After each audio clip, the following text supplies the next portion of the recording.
Okay, hopefully you took a moment to try this problem on your own without just jumping to the video, which I know some of you did not. So the first thing I'm going to do is I'm going to multiply 6 times 4, and I get 24 here. And then down here, I'm going to put b, which is negative 11. And I need two numbers that multiply to 24 and add to negative 11.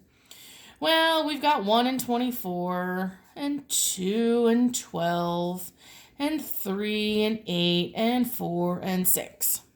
Lots of numbers to test.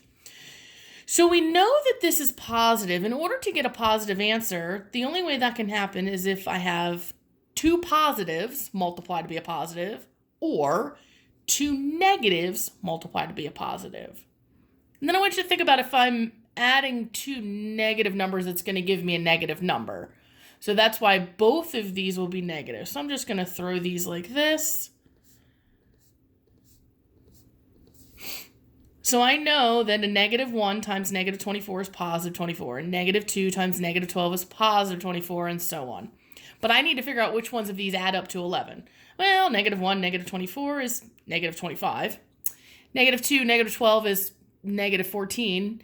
Negative 3, negative 8 is negative 11. So there are my two numbers, negative 3, negative 8, negative 3, negative 8. I'm just going to confirm that. Negative 3 times negative 8 is positive 24.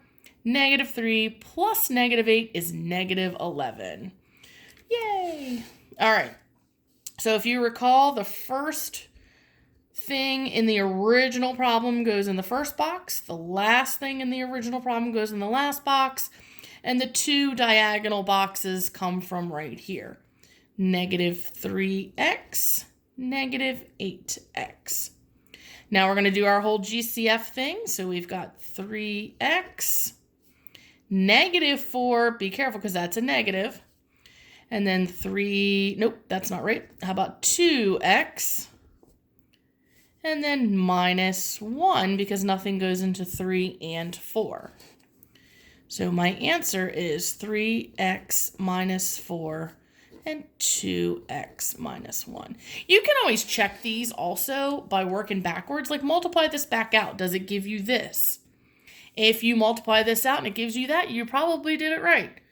You can always have me check it too, but just as an option, before you turn something in, if you want to double check it, you just multiply everything back out. Some of you use the box method for that, and some of you do that whole, double distributing, and it better equal that thing up there. So now you're ready to go try some of these problems on your own. Feel free to ask me questions.